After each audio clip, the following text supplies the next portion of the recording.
A diferença de preço dos medicamentos genéricos nas farmácias de Campinas pode chegar a quase 1000%. Foi o que constatou uma pesquisa feita pelo órgão municipal de defesa do consumidor em parceria com a Fundação Procon de São Paulo. Yara não compra um remédio sequer sem antes fazer uma pesquisa de preço. Faço a pesquisa, ligo às vezes. Se são farmácias próximas entre uma e outra, eu passo mesmo, né? Passo numa, passo na outra, porque tem diferença de preço e tem o desconto. E ela está certa. A variação de preço de um mesmo medicamento pode surpreender o consumidor. Foi o que constatou uma pesquisa do Procon Campinas em parceria com a Fundação Procon de São Paulo, com 56 medicamentos. O levantamento foi realizado nos dias 29 e 30 de abril em 10 drogarias de Campinas. Os genéricos apresentaram a maior diferença de preço entre uma unidade e outra. O genérico paracetamol foi encontrado em uma farmácia por R$ 1,05. Em outra, o mesmo medicamento custava R$ 11,44, uma diferença de quase 1000%. Entre os remédios de referência, a maior variação foi de 66%. Para o órgão de defesa do consumidor, apesar dos valores estarem dentro do índice de preços máximos estabelecido pelo Ministério da Saúde, diferenças tão grandes assim são consideradas abusivas. Pelo fato de nós tratarmos a questão da saúde do consumidor, da vida, da segurança, determinado estabelecimento comercial, ele trata desse percentual, dessa diferença gritante entre um medicamento e outro, prevalecendo-se, por exemplo, do local físico da farmácia, o que dificulta o consumidor o acesso a uma outra farmácia. Então nós entendemos que, em se tratando de questão de saúde, é também abusivo. Para o coordenador, pesquisar ainda é a melhor forma de economizar. É o que Márcia sempre faz. Quando eu estou com a receita, né, eu pesquiso, eu vou pelo menos umas 4, 5 farmácias. Pesquisando, acho que é o princípio básico para manter um preço tolerável. O Brasil registra a cada ano quase 3.000 casos de leishmaniose.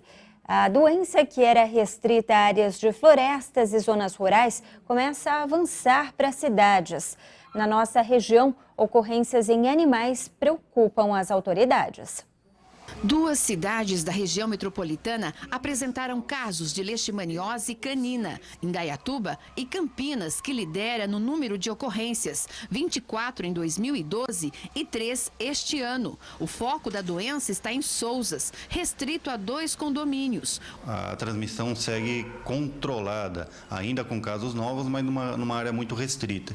Apesar do controle da situação, especialistas em saúde fazem o alerta. A doença em humanos geralmente aparece depois que há um surto em cães. E quando nós observamos a história da expansão da doença, nós observamos que, a princípio, a instalação de um ciclo de leishmaniose canina, ou seja, transmissão para cães, e num segundo momento surgem os casos humanos. A infecção da doença ocorre em cães e humanos por um inseto conhecido como mosquito palha, comum em áreas rurais e florestas. A transmissão acontece à medida que as construções invadem os espaços. Os sintomas em cães são emagrecimento severo, o crescimento exagerado das unhas e conjuntivite. Já em humanos, há febre e aumento do volume do fígado e do baço. Apesar de ter tratamento, a doença pode evoluir à morte. Uma lei aprovada em Montemor que prevê gratificação extra para o médico que atender mais pacientes por hora está preocupando a população da cidade.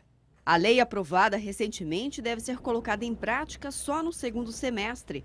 De acordo com as novas regras, o médico que realizar 4 consultas por hora vai receber 20% de gratificação sobre o salário base. Se ele atender 5 pacientes, a gratificação sobe para 30%.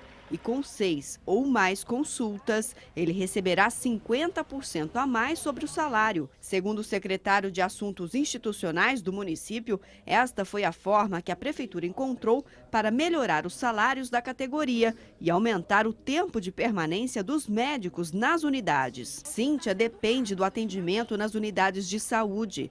Ela teme que a gratificação prejudique a qualidade do serviço. Porque eu acho que uma consulta feita em 2 minutos não é consulta, você não tem como ter um diagnóstico correto ali. E ele não vai nem pôr um aparelho na sua pessoa, porque está ganhando praticamente por pessoa, por cabeça. Mas o secretário afirma que, apesar da Organização Mundial da Saúde recomendar 4 consultas por hora, é possível aumentar esse número sem cair a qualidade. Grande número de consultas são apenas para se trocar receitas, para se buscar o remédio, ou quem tem o uso contínuo buscar uma nova receita. Então, nessa matemática, né, nessa soma de horários, é que nós entendemos que dá tranquilamente para atender os pacientes.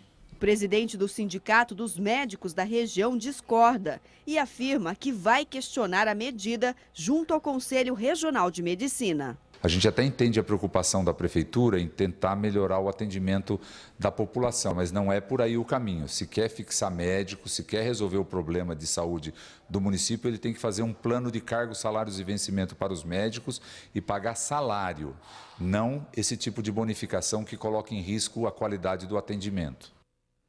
No próximo bloco, polícia de Indaiatuba prende 3 homens suspeitos de participação na morte de um lavrador da cidade.